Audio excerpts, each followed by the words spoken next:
Bienvenidos, queridos amigos, hermanos, a este su programa del Fuerte Pregón Profético. En el día de hoy estudiaremos la segunda iglesia del Apocalipsis, que es la iglesia de Esmirna. Y para eso vamos a rogar que el Espíritu de Dios nos pueda iluminar a todos para que podamos entender el mensaje, pero lo más importante, que podamos aplicarlo a nuestras vidas. Vamos a orar. Padre Santo, te agradecemos en esta hora la oportunidad que nos das de estudiar tu palabra. Te rogamos que ahora al estudiar estos códigos del Apocalipsis, la iglesia de Esmirna, tu Santo Espíritu nos oriente, nos inspire y nos lleve a la acción. Lo rogamos en el santo nombre del Señor Jesucristo. Amén. Voy a compartirles ahora la pantalla para que ustedes puedan juntamente conmigo estudiar este maravilloso tema de la iglesia de Esmirna, la segunda iglesia, que de paso le digo, es la iglesia perfecta en el concepto de Dios. Dice el idioma griego que la palabra Esmirna viene del griego miron, y de ahí se deriva la palabra mirra, como ustedes la están viendo aquí en su pantalla.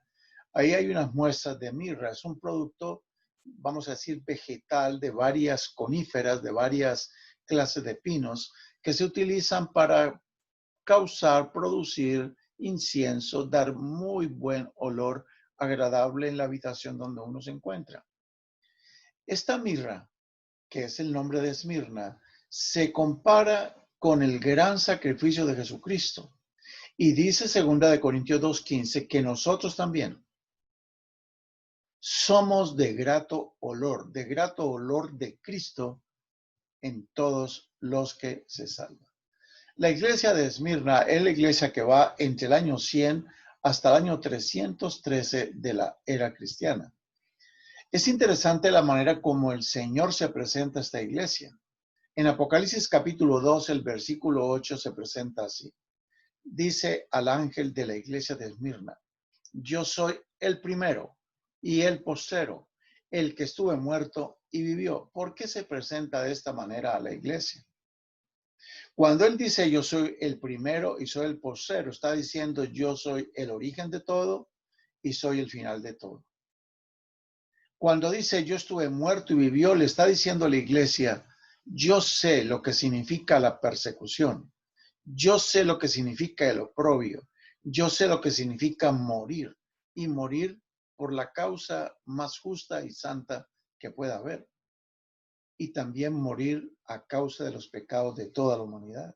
Pero quiero decirles, iglesia de Esmirna, que yo soy el que estuve muerto. Yo sé lo que significa morir, pero les digo una cosa, ahora vivo. Mi tumba está vacía y mi postrer enemigo que he vencido es la muerte. A esta iglesia, el Señor le reconoce algunas características muy importantes. Dice en Apocalipsis capítulo 2, versículo 9, en la primera parte, yo conozco tus obras, yo conozco tu tribulación y conozco tu pobreza, pero tú eres rica. Esta es la iglesia totalmente opuesta a la iglesia de la Odisea, que estudiaremos posteriormente. La iglesia de la Odisea se creía que era rica, pero era pobre, miserable. En cambio, la iglesia de Esmirna, el Señor le dice, tú eres pobre, pero realmente tú eres rica. ¿De qué pobreza está hablando? Si recordamos lo que Jesucristo dijo en Mateo capítulo 5, el versículo 3, él dijo, bienaventurados los pobres en espíritu, porque de ellos es el reino de los cielos. Aquí la pobreza no se está refiriendo a pobreza económica, no se está refiriendo a pobreza, digamos, de iniciativa, de intelecto, no. Está hablando de pobreza, de pobres en espíritu. ¿Y qué significa ser pobres en espíritu? Dice en Isaías capítulo 57, el versículo 15. Porque así dijo el alto y sublime, el que habita la eternidad y cuyo nombre es el Santo. Dice, yo habito en la altura, yo habito en la santidad, pero también yo habito con el quebrantado y humilde de espíritu. Los pobres a los cuales se está refiriendo Jesús en el segundo mensaje a la iglesia de Esmirna, se está refiriendo a aquellos que son humildes de espíritu. Y él dice que él va a hacer vivir el espíritu de los humildes y va a vivificar el corazón de los quebrantados. A esta iglesia, el Señor le dice, yo también conozco la tribulación que tú vas a vivir. Y de esa tribulación él la predijo. Él está hablando de una prueba muy grande que sufriría la iglesia de Esmirna. Cuando Cristo todavía estaba aquí en la tierra, según lo registra Lucas capítulo 23, el versículo 28, cuando él iba rumbo hacia el Calvario llevando la cruz pesada, varias mujeres salieron a su encuentro y comenzaron a llorar. Y volviéndose hacia ella, Jesús le dijo, hijas de Jerusalén, no lloréis por mí, llorad más bien por vosotras y por vuestros hijos, porque se acercan días en que se dirá, dichosas las estériles, bienaventurados los senos que no engendraron y los pechos que no criaron. ¿Por qué? Porque les dice, porque si esto hacen en el leño verde, es él, Jesús. Si esto hacen conmigo, ¿qué no se hará con el leño seco? Y el leño seco se estaba refiriendo a los judíos, a Israel, a los hijos de estas mujeres que estaban llorando. Pues bien, esa tribulación se notó cuando a los pocos años de Jesucristo haber partido de la tierra, los discípulos comenzaron a ser asesinados. Y el primer emperador que decidió perseguir la iglesia fue Nerón. A él se le atribuye la muerte de Pablo. Pablo murió decapitado. Y también él es causante, el que decretó la muerte del apóstol Pedro, quien muriera crucificado y que cuando se enterase de que iba a ser crucificado, él dijo, yo no soy digno de morir de la manera que murió mi maestro. Eso dice la tradición. Dice, si me van a crucificar, crucifíqueme, pero no voy a morir en la misma posición de mi maestro. Crucifíqueme con la cabeza hacia abajo. Eso dice la historia.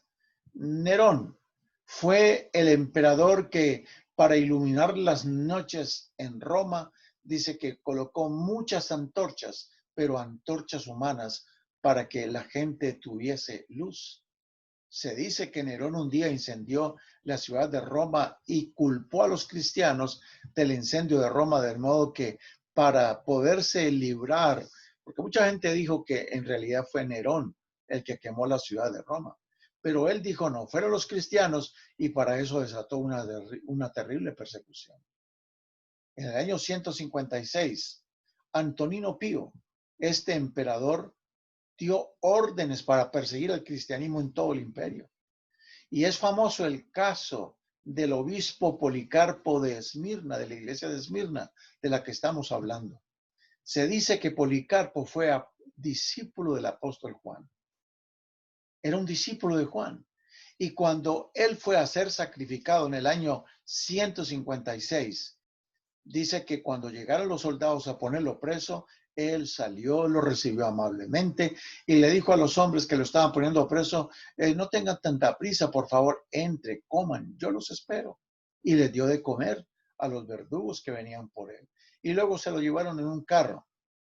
Luego lo golpearon sacándolo del carro y él se levantó y se limpió y se puso en pie y siguió caminando hacia el lugar donde lo llevaban los verdugos.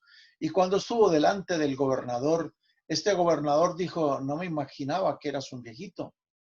Mira, por causa de tu vejez, arrepiéntete, conviértete. Ustedes están llenando nuestro imperio de una religión que va en contra de la religión de nuestros antepasados. Dale honra y gloria al emperador solamente por unos instantes y te vas a librar de la muerte. Y si tú no lo haces, te voy a arrojar a las fieras. Y Policarpo le dijo, llevo yo tantos años sirviendo a mi maestro y en estos pocos años en que ha servido mi maestro, ¿acaso he encontrado motivo para serle infiel? ¿Usted cree que por 1 minuto o 2 minutos que yo le voy a rendir culto a un emperador que no es Dios, voy a echar por la borda tantos años que llevo sirviéndole al verdadero Dios, al gran maestro? Dijeron, bueno, entonces te vamos a quemar vivo. No te preocupes. Esas llamas, le dijo al gobernador, esas llamas durarán poco tiempo, mientras que las llamas que van a destruir a los impíos durarán por toda una eternidad. Entonces dice que rápidamente pusieron preso, amarraron a Policarpo hacia unos maderos que estaban en el piso y trataron de clavarle las manos y los pies. Dijo, no, no necesita, yo necesito tener mis manos libres para alabar a mi Señor. Y pongan el fuego que quieran poner, porque al fin y al cabo, ¿qué va a hacer este fuego que me va a devorar en poco tiempo mientras me espero una eternidad para gozar con mi Señor? Y Policarpo, dice la historia, que fue allí sujeto un poco hacia los maderos y pusieron aserrín, pusieron pedazos de ramas para quemarlo vivo y le encendieron fuego.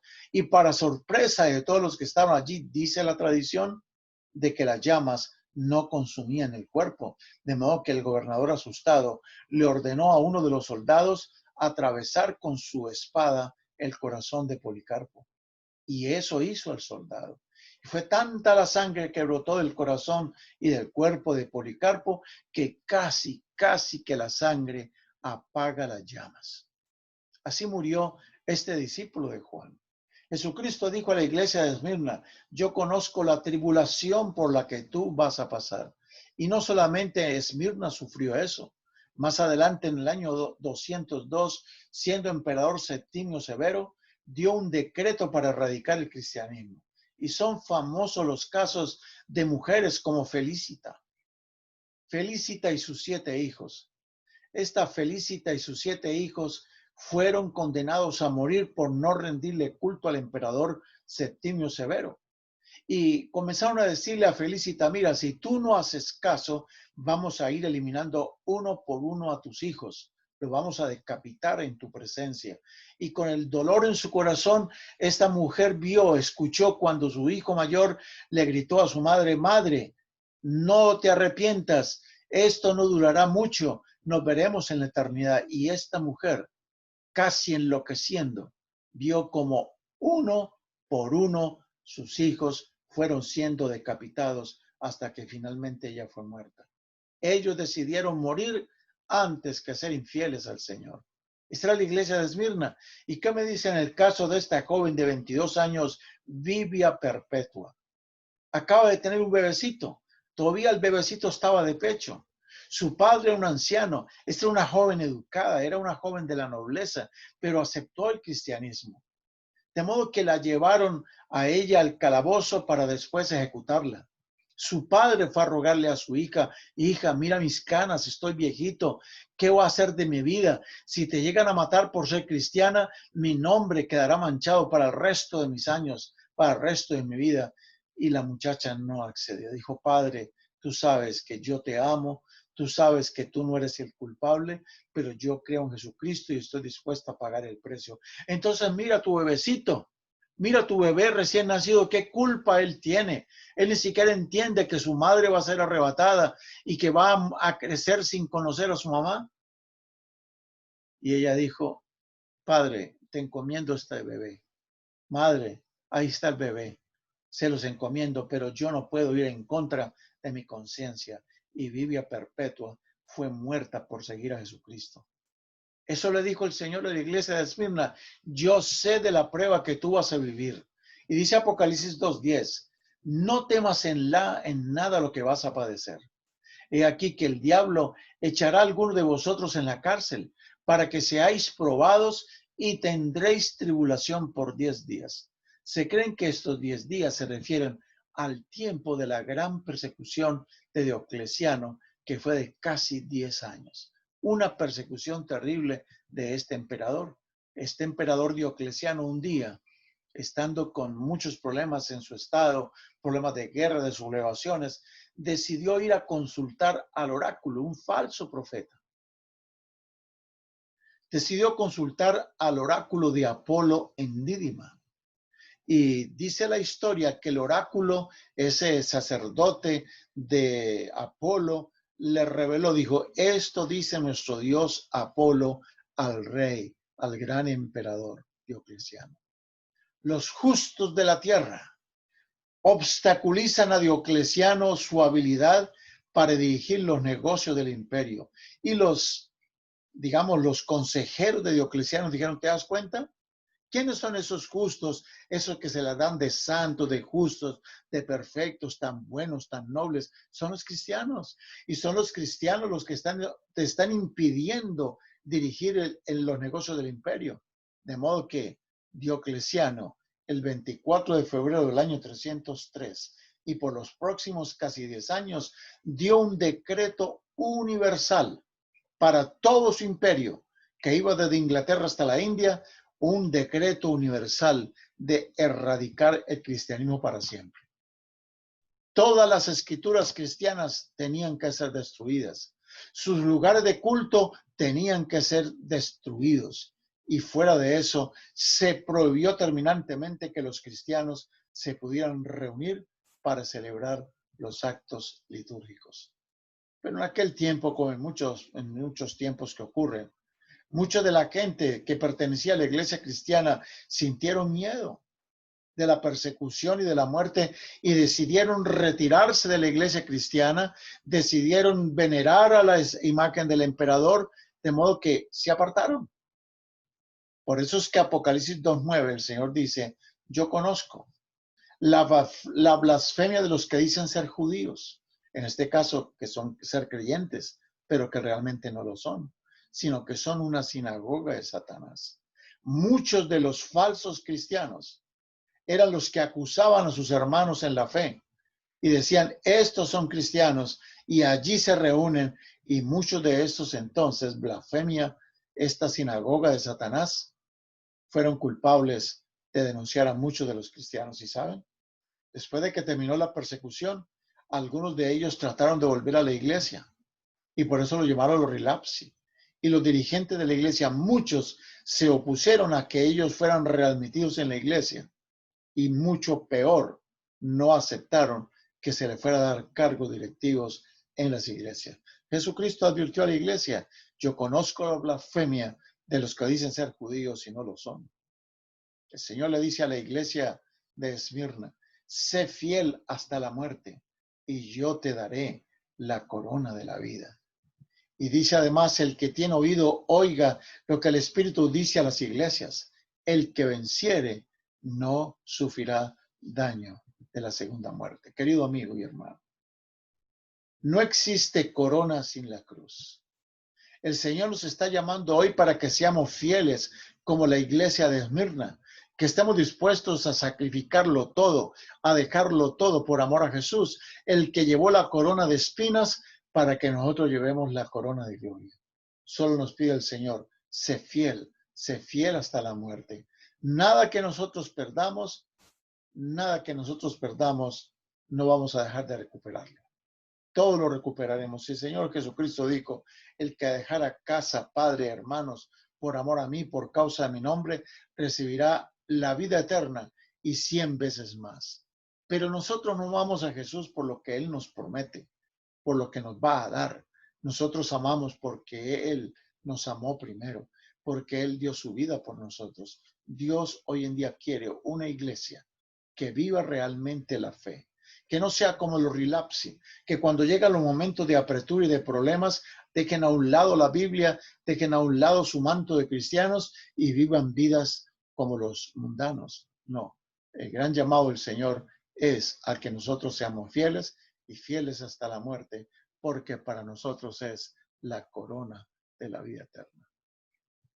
La próxima semana vamos a reunirnos para estudiar la tercera iglesia, la iglesia de Pérgamo.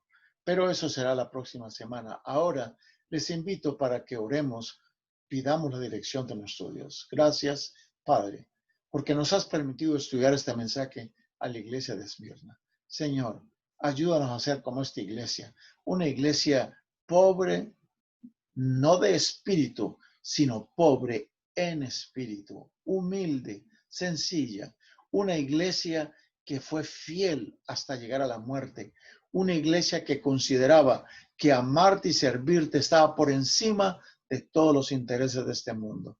Ayúdanos a ser fieles, ayúdanos a ser fieles hasta la muerte, si es necesario, porque queremos estar contigo en las mansiones eternas y queremos recibir esa corona de vida eterna. Derrama tu bendición para todos mis amigos y mis hermanos, esa gran bendición que dice que Jehová te bendiga y te guarde, Que Jehová haga resplandecer su rostro sobre ti y tenga de ti misericordia. Que Jehová alce a ti su rostro y ponga en ti paz. Amén. Queridos, nos vemos la próxima vez, la próxima semana, para continuar estudiando estos maravillosos códigos del Apocalipsis. Dios les bendiga.